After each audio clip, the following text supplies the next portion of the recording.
General insurance में जो कुछ ऐसी चीजें हैं जो मिसिंग है इंडिया में। बहुत से लोग ऐसे हैं जो एचएनआई कस्टमर्स हैं, बट वो पैसा लगाने की सोचते हैं, लेकिन उनके पास उस तरीके के प्रोडक्ट नहीं मिलते हैं कि जो इंडियन मार्केट में आज भी नहीं है, बट इंटरनेशनल मार्केट में है।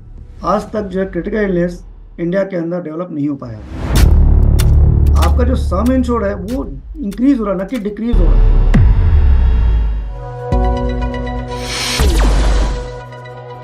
फाइनेंशियल एंड इंश्योरेंस एडवाइजरी में लगातार बदलाव होते रहते हैं और इन बदलावों को दिमाग में रखकर फाइनेंशियल एंड इंश्योरेंस एडवाइजर को अपने आप को अपग्रेड करने की हमेशा जरूरत होती है।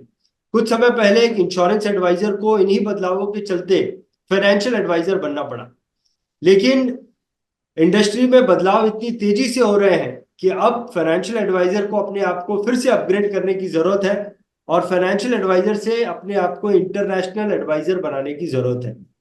आज के इस वीडियो में हम एक फाइनेंशियल एडवाइजर से मिलने वाले हैं जिन्होंने जिन्होंने इंडस्ट्री के इस बदलाव को दिमाग में रखते हुए अपने आप को अपग्रेड किया और वो एक इंटरनेशनल एसोसिएट बन गए हैं। इनका नाम मिस्टर श्रेयांश जैन है। श्रेयांश जैन महाराष्ट्र के मुंबई के कांदिवली इलाके से अपनी फाइनेंशियल एडवाइजरी की प्रैक्टिस करते हैं और पिछले 19 सालों से as a financial advisor, insurance advisor काम कर रहे हैं श्रेयांश जैन जी से। और उन्होंने अपने आप में, अपने काम में ये जो अपग्रेडेशन लाया है फाइनेंशियल एडवाइजर से इंटरनेशनल एडवाइजर बनने का, इस विषय पर उनसे चर्चा करते हैं। श्रेयांश जी, बीआई टीवी में आपका बहुत बहुत स्वागत है। धन्यवाद सर। सो श्रेयांश जी, आपने ये जो टाई अप किया, कुछ बातें तो मैंने बताई, लेकिन आपके दिमाग में क्या था? आपने ये जो इंटरनेशनल एडवाइजरी का टाई अप किया है Dubai based continental insurance company के साथ मिलकर, ये आपने क्यों किया? आपके दिमाग में क्या था? मैं आपको बताना चाहूंगा, मैं बहुत पीछे लेके जाऊंगा पहले मैं इसमें।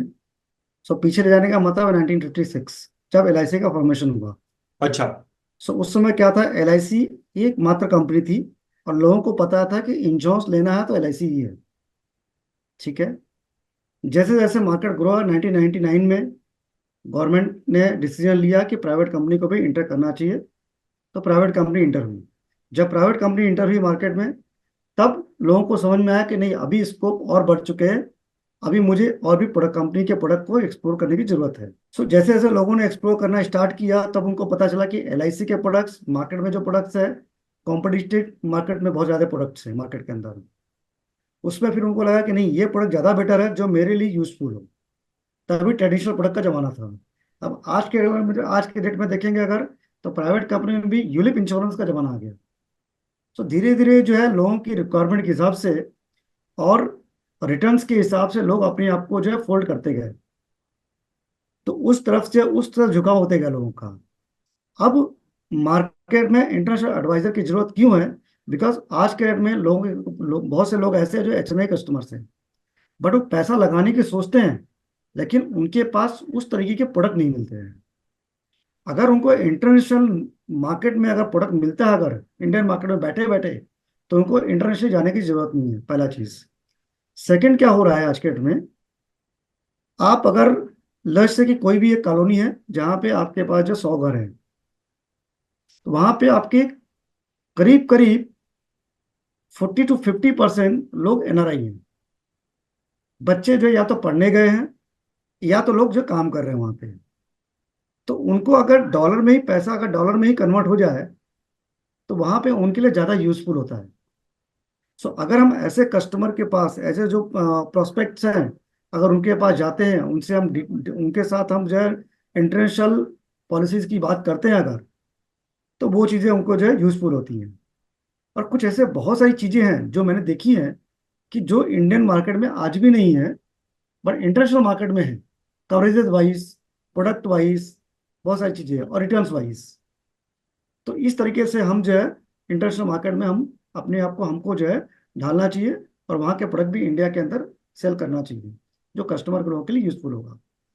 श्रेयांश जी, कैसे आपने ये जो टाई अप किया है इंटरनेशनल एडवाइजर का, कैसे ये आपको, आपके जो एग्जिस्टिंग कस्टमर है, जो एनआरआई कस्टमर है, उनको सर्विस देने में आपको ज्यादा हेल्प मिलने वाली है या एक्स्ट्रा सर्विस आप उन्हें दे सकते हैं? क्या लगता है आपको? एक्स्ट्रा सर्विस जरूर दे सकते हैं उनको।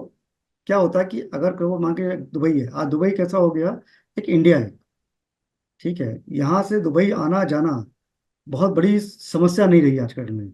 आपको सुबह फ्लाइट लेनी है, दोपहर में खाना खाने के लिए घर पे आइए, और उसके वापस जो है आप रात को जा सकते हैं वापस।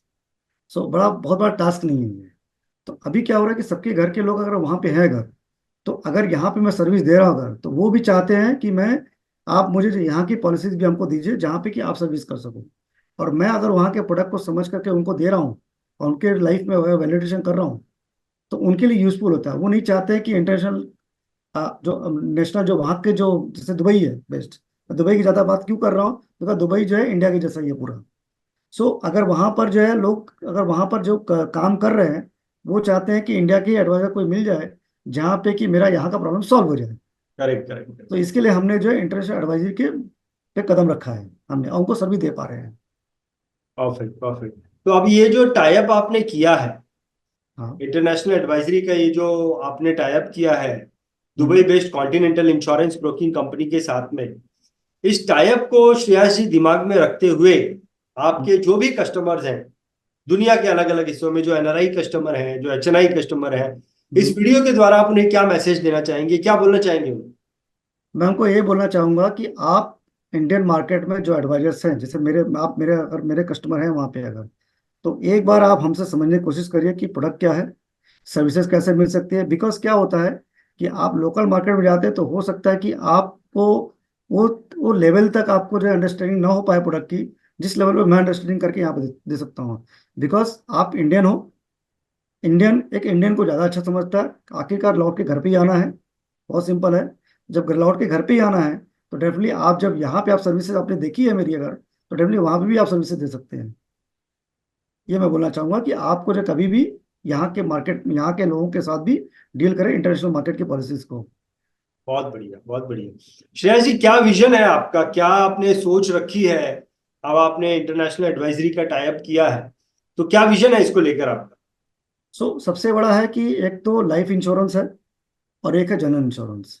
जनरल इंश्योरेंस में जो कुछ ऐसी चीजें हैं जो मिसिंग है इंडिया में, लाइक क्रिटिकल इलनेस। ठीक है। क्रिटिकल इलनेस जो है ये इंडिया के अंदर बहुत बड़ा मिसिंग पार्ट है, जो आज तक की लाइफ में 1986 से मेडिक्लेम चालू हुआ। आई थिंक मेरे हिसाब से सन 1986 था उस समय जब मेडिक्लेम चालू हुआ। और आज तक की हिस्ट्री में आप अगर उठा के देख लेगा पूरी हिस्ट्री, तो इस समय आज 38 40 साल हो गए इस बात को, 38 साल। बट आज तक जो है क्रिटिकल इलनेस इंडिया के अंदर डेवलप नहीं हो पाया है। उसके बहुत सारे रीजंस हैं, क्योंकि अब ये जो है बेनिफिट पॉलिसी है, जहाँ पे एक बार आता है क्लेम तो बड़े पैसे देने पड़ते हैं। तो हो सकता है कि इंडियन मार्केट में जो इंडियन इंश्योरेंस कंपनी है, उनके जो बोल सकते हैं आपकी जो कैपेसिटी है, वो शायद क्रिटिकल इलनेस के लिए इतनी बड़ी कैपेसिटी नहीं है। तो जो इंटरनेशनल मार्केट के अंदर है जो प्रोडक्ट है, जैसे ओमनी केयर है प्रोडक्ट, अगर वो इंडियन मार्केट में बिकता है अगर, तो उनका, मैं तो सबसे बड़ा पहला चीज बोलना चाहूंगा ये कि जैसे वो उनके उनका जो हमारा 80 रुपया उनके 1 रुपए के बराबर है, तो उनके लिए पीनट्स हो जाता है यहाँ पे पैसा देना। और अगर डॉलर में अगर क्लेम देते हैं, तो डॉलर हमेशा जो है फ्लक्चुएट करता है, और अपसाइड ही जाता है, फ्लक्चुएट करने के बाद ही अपसाइड होता है।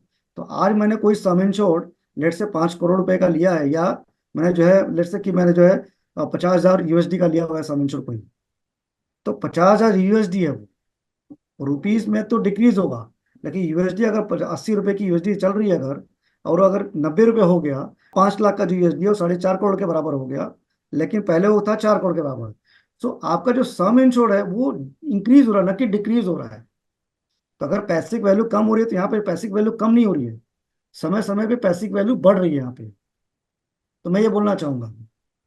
बहुत बढ़िया बहुत बढ़िया। तो आपकी बातों से ये समझ में आता है कि आप बहुत बुलिश हैं इसको लेकर।